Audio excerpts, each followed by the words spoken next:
Ahí está. Listo. Y este tema que se trata hoy es el ascenso a la depresión, porque actualmente se ha comenzado a ver más casos de depresión. ¿Listos? Y entonces, esta pregunta yo la comencé a tener primero por un libro que me leí que se llama El cerebro depre. Eh, uy, no, ya, perdón. El cerebro depre, y en el cerebro depre, ahí aparecía que por qué en la actualidad hay más depresión si prácticamente tenemos más comunicación, ¿no? Que se dice que para no tener depresión uno tiene que comenzar a hablar con la gente. ¿Por qué hay más depresión si actualmente eh, hay como mejores condiciones de salud? ¿Por qué hay mayor depresión si actualmente no estamos tan mal como digamos en la esclavitud, ¿no? En cuanto a temas de trabajo. Entonces, todas esas preguntas comienzan a rondar en mi cabeza y digo, oiga, sí, ¿por qué, hijo de madres, ha ascendido la depresión? Entonces, me gustaría escucharlos primero, si alguien tiene, aquí también, obviamente, la teoría de por qué ha ascendido la depresión.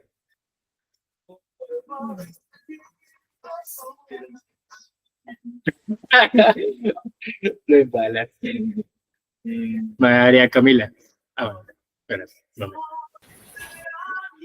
me... Bueno, primero que todo, muchas gracias por crear este espacio, Emanuel. Y bueno, creo que el motivo, la razón por la cual ¿Justo? yo estoy acá es porque pues tuve el infortunio de vivir muy de cerca el suicidio de una persona cercana. Y eso me llevó a cuestionarme si realmente pues yo tenía las herramientas necesarias o no para lidiar con el duelo pues de esa persona que pues que se vio también afectada por la decisión tan repentina de esta persona en mención. Yo considero que hay varios factores. Una, pues el tema también de que venimos también de una, podríamos decir, de una post-pandemia, donde la gente pues se desconoce a sí misma de muchas formas, donde la gente también tiene miedo a ser rechazada o a ser tildada. Y pues obviamente también el tema de las redes sociales juega un papel fundamental en el tema de cómo estoy proyectando mi imagen, ¿sí? Y sobre todo pues cala mucho en los jóvenes. Entonces creo que pues desde mi ignorancia considero que esas pueden ser una de las causas. Obviamente si hay otros factores como algún tipo de sustancias psicoactivas y demás, pues eso también puede afectar un poco, pero pues esa es como mi apreciación desde la orilla. Ok, listo. Entonces les comento acá. Ana Camila está diciendo que ella en particular está aquí porque es una sobreviviente. Sobreviviente se les llama a las personas que estuvieron con alguien que cometió un acto suicida y se les llama sobreviviente justamente porque ella es una carga muy pesada, ¿no? Entonces, ella está aquí por eso y aparte nos cuenta que ella cree que es por la pandemia, o sea, una de las razones es porque hay una pandemia y la otra es porque las redes juegan un rol importante, ¿listo? Y también si hay una, eh, ¿cómo es, cómo es la palabra? Se me acaba de... sustancias psicoactivas. Eso también produce que sea más probable que haya un suicidio, ¿no? Que son factores de riesgo. Eso también está en el kit de prevención suicida. ¿Cuáles son los factores de riesgo? ¿Qué cosas nos acercan al suicidio? También hay factores predisponientes, que son como qué cosas tenemos que pueden hacernos predisponientes a tener actos suicidas. Y después están los factores seguros, ¿no? Y bueno, gracias por tu participación. ¿Usted iba a decir algo? No sé si pensarlo primero y luego decir. Ok. Puede pensarlo bien y después decirlo. Listo. Entonces, sí, tiene que ver con las redes, tiene que ver también con las sustancias psicoactivas, porque, como dije, son factores que lo ponen a uno en riesgo, ¿no? ¿Por qué? Porque uno ya no es tan consciente, uno puede tomar las cosas más de manera alterada, y la mayoría de suicidios se cometen más por la ansiedad que por la depresión, porque aunque la depresión sea algo que lo haga uno estar en tristeza, que lo haga a uno estar como pensar en actos suicidas, realmente no lo efectúa, no lo hace, ¿no? Porque justamente el cuerpo lo que le está pidiendo es que esté tranquilo, que esté acostado, que no haga nada, porque el cerebro, lo que le está pasando al cerebro es que siente que algo está inflamado y que tiene que curarlo. No sabe cómo, pero tiene que curarlo. Y entonces, como no sabe qué es lo que es, como si estuviera sangrando, no sabe qué es lo que hay que curar, entonces tiene que estar en reposo. Mientras que si uno tiene depresión y ansiedad, es como la combinación más fuerte y por eso se cometen la mayoría de actos suicidas. Entonces, cuando uno está en situaciones psicoactivas, cuando uno no está con la cognición normal, sino alterado, pues puede cometer más actos suicidas. Entonces, sí, en ese sentido, el factor de sustancias es muy importante para bloquearlo, ¿no? Para no tenerlo mientras por lo menos está en estas situaciones emocionales. Y lo de la pandemia, sí, lo de la pandemia también es otro factor que ha hecho que ascienda la depresión, sobre todo porque en la actualidad nosotros conocemos de comunicación, pero no de comunidad. Entonces, en la actualidad hay mucha comunicación porque podemos comunicarnos con todos cuando queramos, pero hay poca comunidad. Y el hecho de que haya poca comunidad hace que no nos sintamos conectados con las personas. Entonces, hablamos con alguien, pero no sentimos que estemos con esa persona. Y eso, sí, dime. Puede ser como el ritmo que está la sociedad. Siento que ahora todo tiene que ser rápido, todo tiene que ser ya. ¿Sí? No solo como en cuanto a las redes sociales, sino en general. Toda la ciudad es un caos, todo es rápido, todo es más exigente, todo es en busca de buscar algo nuevo. Todo este tiempo es presión. Sí. Entonces, aquí nos están diciendo que una de las cosas también es que la sociedad parece ser que como que invita a ir más rápido, ¿no? A obtener las cosas más rápido. Y en efecto, esa es otra de las razones. Y punto positivo. Y de eso lo habla un filósofo actual que se llama Byung-Chul Han. ¿Listos? Byung-Chul Han saca un libro que se llama Psicopolítica y en él se ve por qué se ha sentido la depresión. ¿Listos? Y entonces él comienza, obviamente es un filósofo, y él comienza a hablar de que antes nosotros teníamos con quién ir en contra, ¿no? O sea, antes nosotros podíamos culpar, digamos, al que nos esclavizaba. Entonces nos esclavizaba a él, entonces simplemente hablábamos con el pueblo y decíamos, hey, el malo es él. Y íbamos y hacíamos una revolución y ya, nos liberábamos de esa persona y se acabó, no hay depresión ahí. ¿Listos? Después, en la actualidad ya no sirve eso, porque en la actualidad ya nosotros mismos somos los que somos nuestros propios jefes, si pasa algo nosotros podríamos haberlo cambiado. Entonces, esa velocidad de la sociedad se nos impone psicológicamente, pero antes no era así. Antes se nos imponía de una manera más autoritaria, ¿no? Como más del lado militar, más por la fuerza, digámoslo así, más de la guerra, y antes de eso era más por Dios, ¿no? Teníamos que actuar bajo las condiciones de Dios. En la actualidad no hay un Dios, o sea, todavía se cree en Dios, hay muchas personas que creen en Dios, pero filosóficamente está muerto, ¿no? Ya no hay tantos rituales hacia Dios. Y filosóficamente también ya no se cree tanto en las políticas. Entonces se está eliminando mucho la parte ajena y entonces el enemigo, si no es de afuera, pensamos que está adentro, ¿no? Bienvenido a todos los que han estado entrando. No he podido darles la bienvenida. Me han cogido en plena charla. Pero, en efecto, dice que nosotros nos vamos entonces volviendo nuestros propios esclavos. Entonces, por eso ya hay menos cosas de castigo, de que los van a castigar, de que vamos a ir al infierno, pero sí hay más presión social de que nosotros mismos estamos donde estamos por nuestra culpa. Y entonces aparece en el cerebro de la razón de por qué en la actualidad se ha aumentado mucho la depresión, ¿no? Y en ese sentido, nos hemos vuelto máquinas y nos hemos vuelto esclavos de nosotros mismos. Entonces, máquinas, ¿por qué? Porque tenemos que ser máquinas que generen dinero. Si no generamos dinero, somos inútiles. ¿Listos? Hay un libro que se llama La Metamorfosis. ¿Listo? Ya te doy la palabra, Vivi. Hay un libro que se llama La Metamorfosis y la metamorfosis es de un hombre que él da toda su plata a su familia y toda la cosa, pero en un momento deja de trabajar. Y cuando deja de trabajar se convierte en una cucaracha. Y esa es una metáfora de lo que seríamos en la actualidad, ¿no? O sea, si nosotros dejamos de trabajar o cualquier cosa, comenzamos a volvernos como gente vegetal, ¿no? Igual, no hagan conclusiones de que estoy diciendo de que no trabajen. Ya miraremos más a fondo. Pero Vivi, ¿vas a decir algo?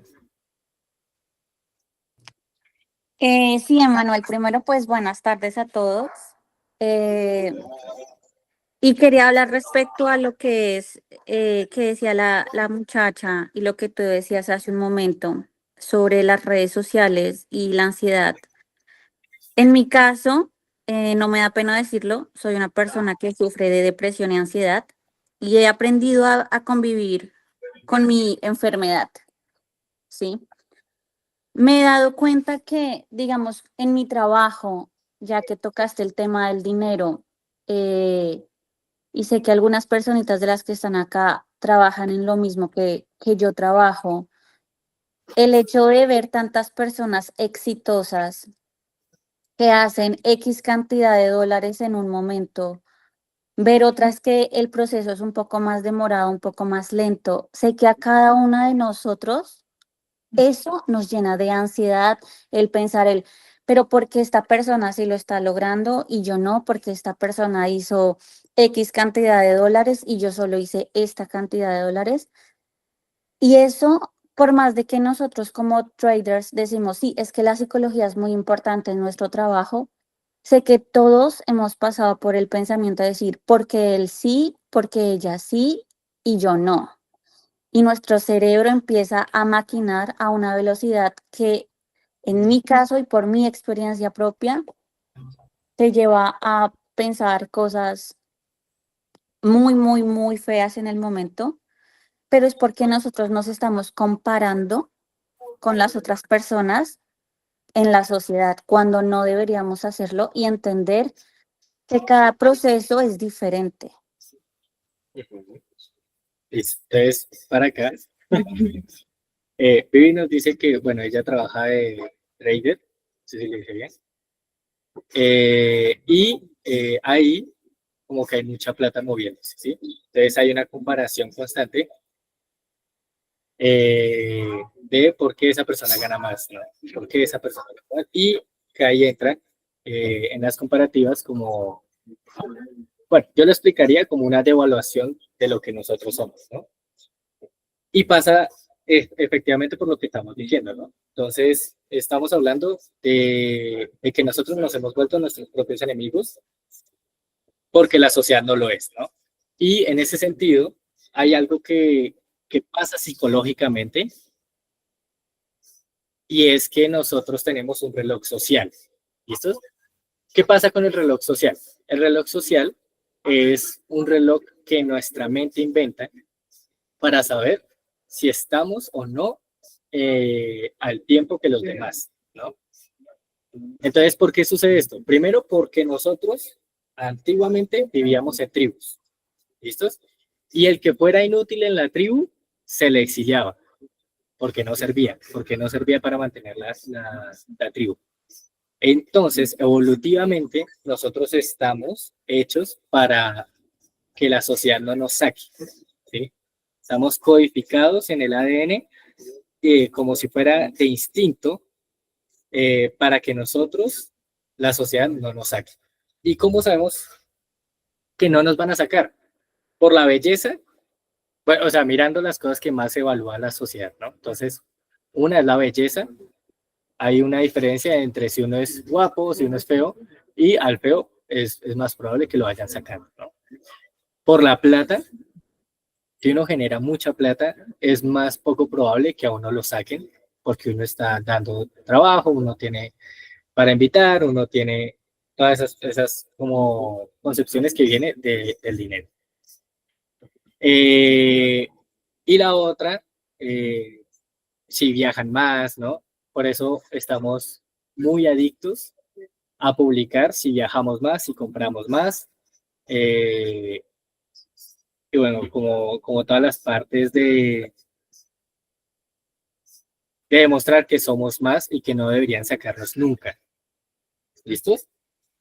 Y esa comparativa, entonces, viene de ese reloj social. Entonces, si con el grupo que nosotros nos juntamos, todos no tienen ni carro ni moto, ni nada, no nos sentimos mal. Decimos, estamos apenas.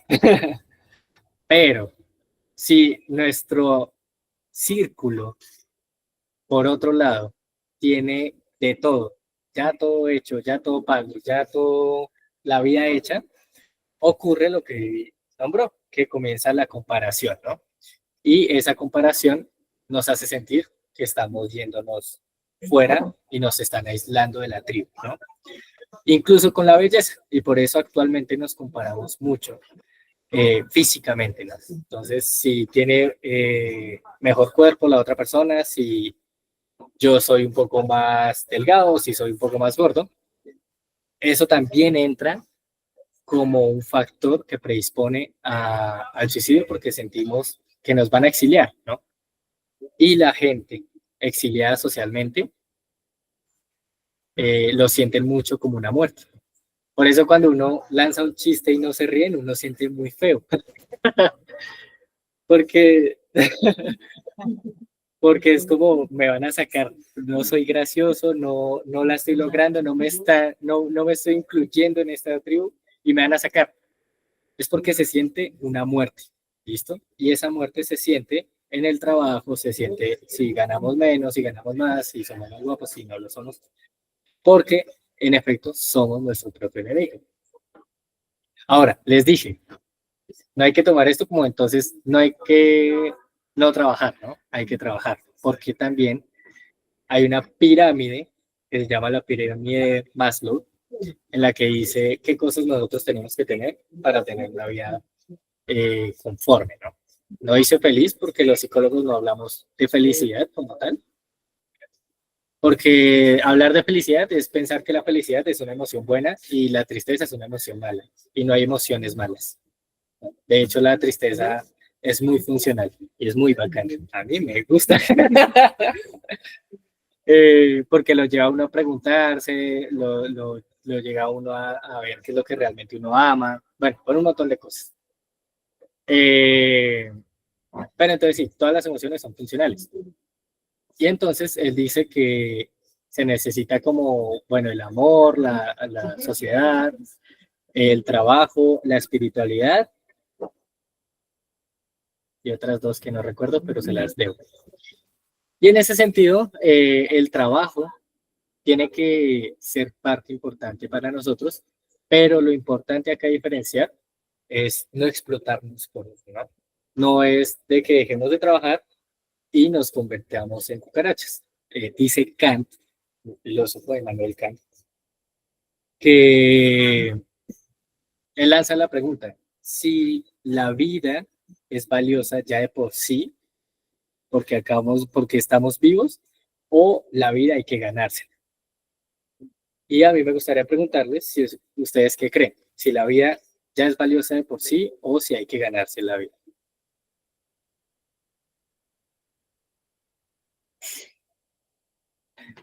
Aquí también.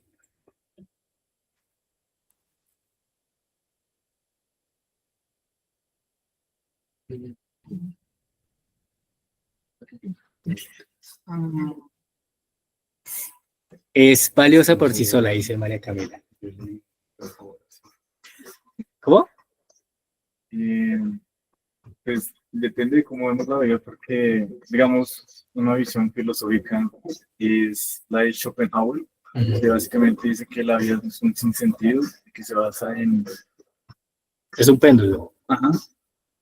Se me olvidó Es la- aburrimiento y satisfacción, creo que él lo dice así. Yo lo tengo como otro término, pero no me acuerdo. El absurdo. El absurdo. Nosotros estamos expuestos al absurdo. Claro, pero ese es más Camus, creo. Sí, bueno, aunque Schopenhauer también lo menciona. Listo. Entonces, Ah, bueno, sí, sí. bueno, No, por favor. y entonces él menciona que básicamente la vida no carece de sentido porque en algún momento vamos a morir y todo lo que hacemos pues pierde el sentido. Así como que depende de cómo vemos la vida. Digamos, en esos ojos pues no tendría sentido. Ajá, bueno, acá dicen que si la vida tiene, pues que eso va de perspectivas, porque Schopenhauer, que es otro filósofo, él habla de que la vida nos empuja a lo absurdo, ¿no? Yo estoy casi seguro que ese es más Camus, pero Camus, en el mito de Sísifo, habla de que la vida es un absurdo, porque nosotros venimos de miles de años atrás, donde nunca importamos y tenemos esta pequeña vida que es realmente muy corta, porque después van a pasar miles de años más, ¿no? Y entonces, pues que es absurdo pensar en sí, que es más como en el significado que nosotros le damos, ¿no?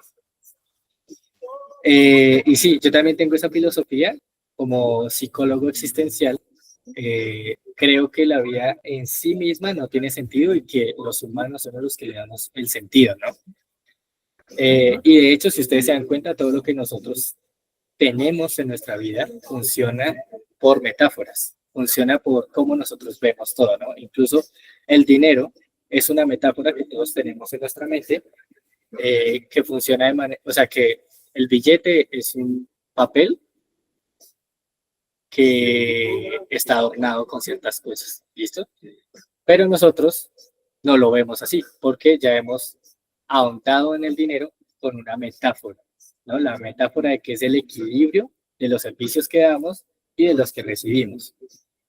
El amor también es una metáfora, es una gran metáfora. Es una metáfora porque digamos que psicológicamente no se puede saber qué es el amor, ¿no? Incluso intentaron unos psicólogos hacer como químicamente una sustancia para enamorar a las personas porque activaba las mismas partes del cerebro que cuando alguien está enamorado. Y lo que hicieron es que las volvieron locas, se volvieron esquizofrénicas. Entonces, el amor no, los psicólogos saben qué cosas neurológicamente se activan, pero no saben cómo funciona, cómo hacen que eso funcione, ¿no? Porque el amor también funciona como una droga y se activan las mismas neurotransmisores que una droga. Qué bueno que haya venido una pareja atrapada. Funciona como una droga, pero curiosamente es como si fuera una droga positiva, ¿no? Entonces, por eso no se sabe cómo funciona. Hay algo más ahí, ¿no? Que solo las explicaciones que se pueden dar anatómicamente y psicológicamente. Y lo que llena ese hay algo más es una metáfora que constantemente le inyectamos a eso. E incluso la ciencia funciona igual, ¿no? Porque la ciencia, los números son una metáfora del lenguaje, ¿no? Es un acercamiento hacia la realidad, pero de alguna u otra manera necesitamos metáforas para llenarla, ¿no? Entonces, digamos, hay algo que los matemáticos llamaron los números primos, ¿no? Y los números primos digo, imaginarios, los números imaginarios. Y esos números imaginarios nos sirven para todo, para muchas cosas. Bueno, a nosotros no tanto. Pero sí le sirve mucho a los ingenieros. Y es algo que en la matemática están así como, uf, esta ecuación no puede dar en una raíz cuadrada. Pero no, pues invente que sí se puede dar. Ah, bueno, listo. Y así lo comenzaron a dar. Entonces es una metáfora. ¿Listos? Entonces, ¿qué es lo que, por qué estoy hablando de las metáforas justo en este momento? Porque justamente lo que estamos viendo en la actualidad y por qué la depresión ha subido es porque hay una muerte de metáfora, ¿no? Entonces, digamos, Dios era una gran metáfora de la ética y muere. ¿Y qué es lo que queda para la ética? Algo político, que también es metafórico, pero de grados menores. ¿Qué otra cosa es una metáfora? Cómo nosotros nos presentamos al mundo. ¿Listos? Y entonces, como ya nosotros somos nuestros propios enemigos y somos economía, entonces no nos presentamos con una narrativa, sino que nos presentamos con datos. ¿Quién es usted? Y uno dice el nombre, uno dice la edad, uno dice cuánto gana, uno dice en qué está trabajando. O sea, uno está comenzando a dar datos que es como la sociedad lo va a valorar a uno, ¿no? ¿Quién es usted? No, yo voy resto al gimnasio. ¿Quién es usted? No, yo gano resto. Esa es nuestra carta de presentación.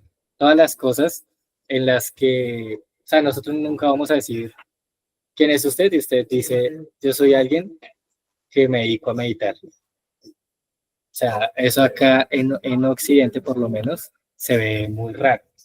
En Oriente lo tienen más profundizado, más interiorizado. Y entonces se comienza a romantizar el no descanso.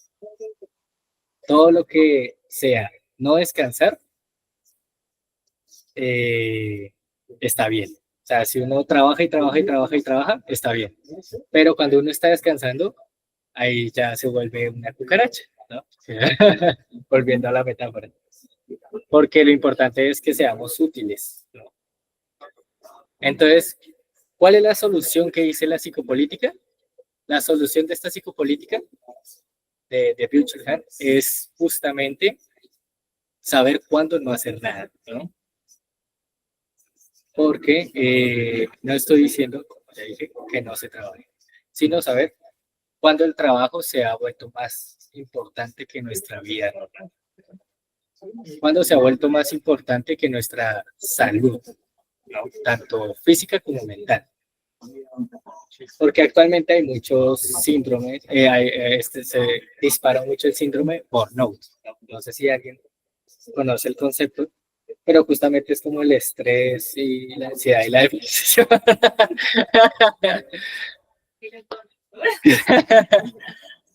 Que así llorando, cada diagnóstico que daba, sí soy.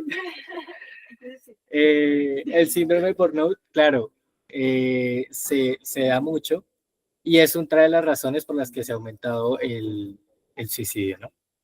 Y la depresión.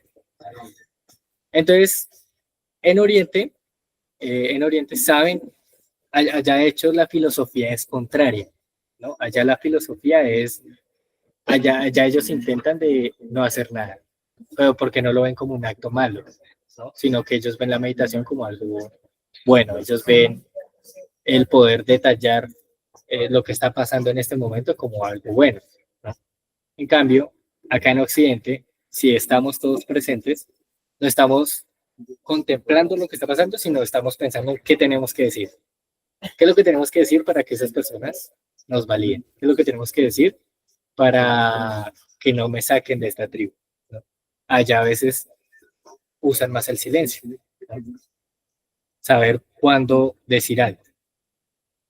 Y entonces por eso, en algunas partes de Oriente, no se tiene tanto la depresión. Pero digamos, exacto, iba a decir justamente lo mismo. Pero digamos en Japón, justamente pasa que ellos se explotan mucho, laboralmente se explotan demasiado. ¿Y por qué? Porque allá también se miran muy de manera material. ¿No?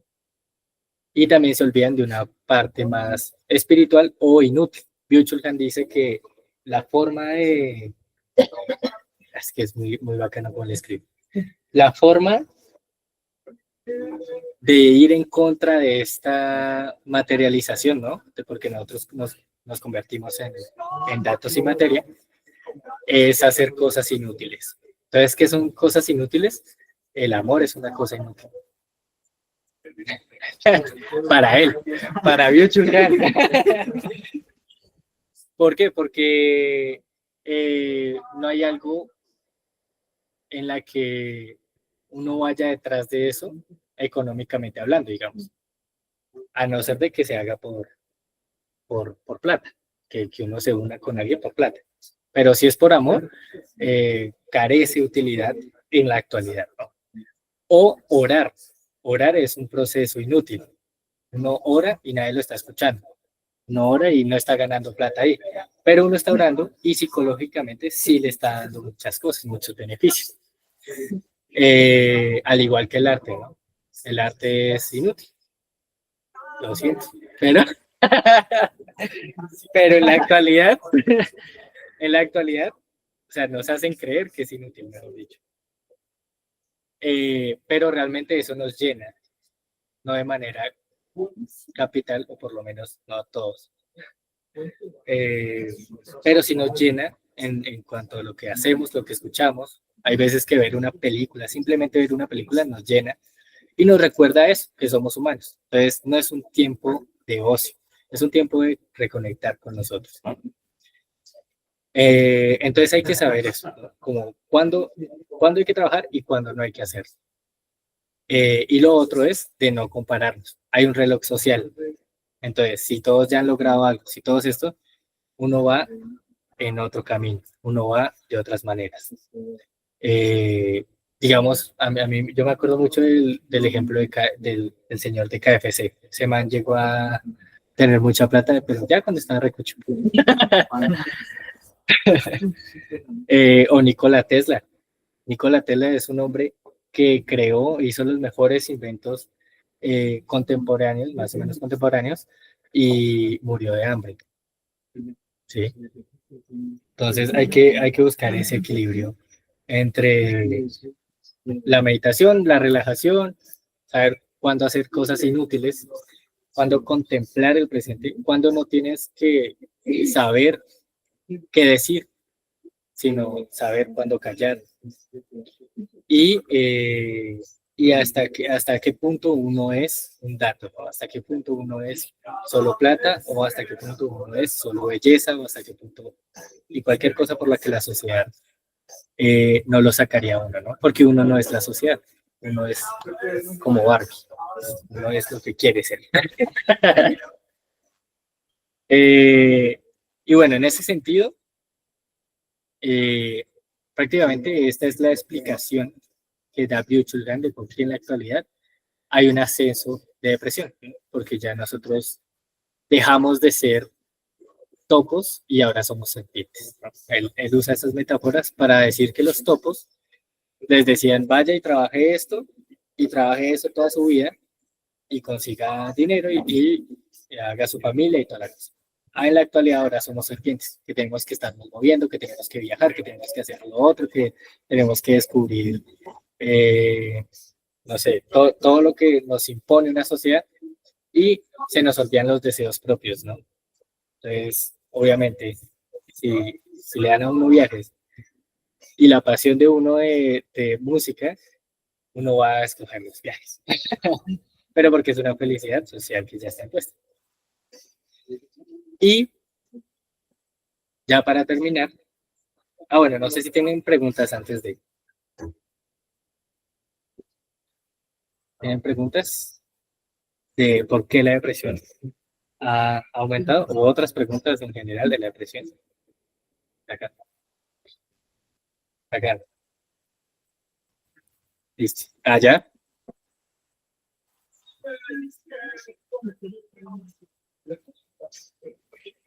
tomar eso como un no. Entonces vamos a hacer una pequeña actividad. Yo casi siempre hago una pequeña actividad. Y la actividad es que todos van a cerrar sus ojos en este momento. Todos van a cerrar sus ojos. ¿Listos? Y van a respirar profundamente. Van a inhalar por la nariz y a exhalar por la nariz.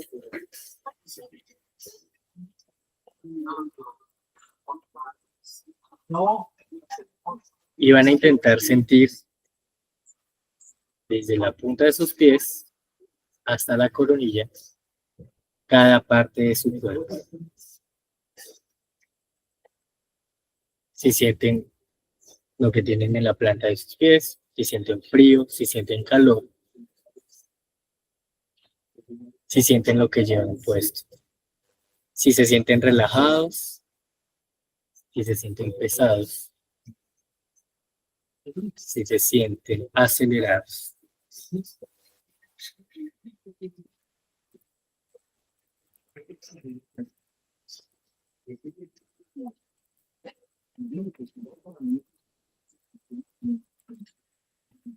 Y van a comenzar a narrar quiénes son ustedes.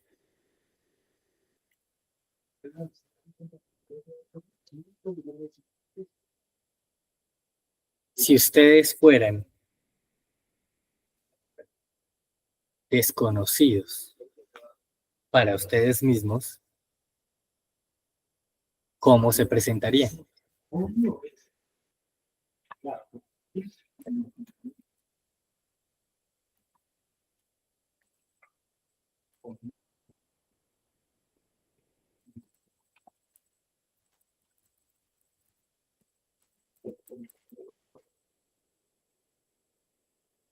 Si lo harían con datos,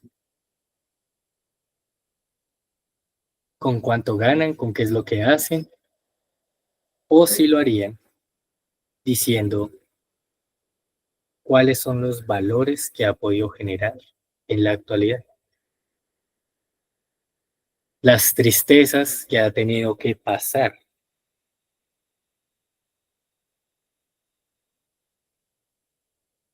la historia de su infancia,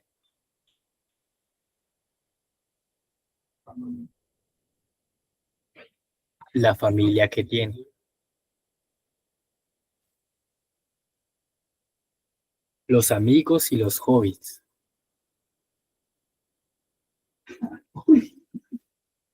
Se va presentando quién es usted por medio de cosas que la sociedad no quiere saber, pero que ustedes valoran. La persona que más aman, las cosas que los apasionan, también es una carta de presentación. ¿Cuántas veces no se ha rendido? Es otra carta de presentación.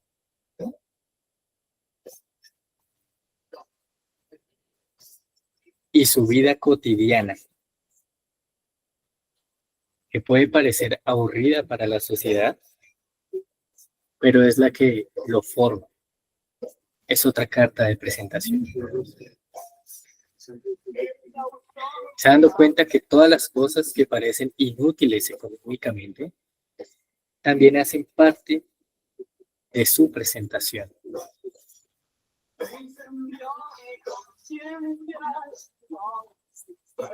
Y después de mirar eso, en una sola palabra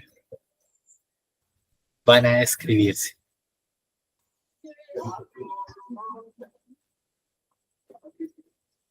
Van a agarrar esa palabra y se la dejarán en el corazón de ustedes mismos.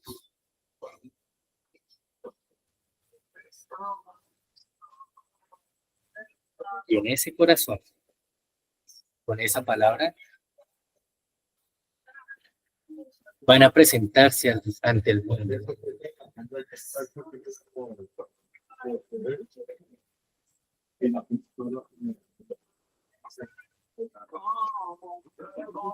Y van a volver a respirar profundamente por la nariz.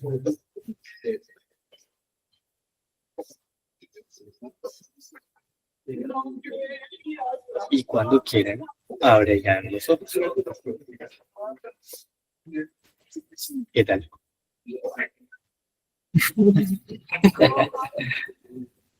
Bien, bien, bien. ¿Y aquí, cómo están todos? Bien, muy chévere, muy chévere la actividad. Listo, qué bueno. Entonces, les recuerdo antes de irme el kit de prevención suicida y el kit de los cuidadores a los suicidas. Ese se regala. Solo tienen que escribirme y decirme que quieren los dos kits o un kit y se les envía por WhatsApp. También que el aporte es voluntario, entonces también me escriben para mandar el aporte, ¿no? Y por último, que todos los meses, cada tercer martes, se hace estas reuniones, se va cambiando de temas, ¿no?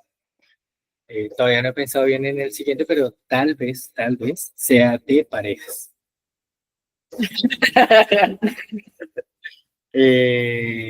Pero bueno, ya les estaré enviando el flyer también y todas las cosas. Y obviamente, como todo esto trata del suicidio, entonces no es como tal que haya sido una charla de parejas al lado bueno, sino porque una ruptura nos puede doler tanto, ¿no? Pero, o sea, como la anatomía detrás de toda de la ruptura, ¿no? Y porque uno piensa que se muere y se quisiera matar por eso, ¿no? Y ahí ya habrá otro kit, pero ese no se va a regalar. Ese se negociará al precio. Y nada, espero que les haya gustado. Bueno, sí, ese tema es bueno. Un amigo trató de suicidarse por amor. Sí, es que ese es como el más común. Casi siempre es por dinero o por amor. Entonces, Mónica, súper invitada. Y también que pueden invitar a todas las personas que quieran, ¿no? Y ya, eso sería todo. Muchas gracias a ustedes. Muchas gracias a Kira. Y chao, chao.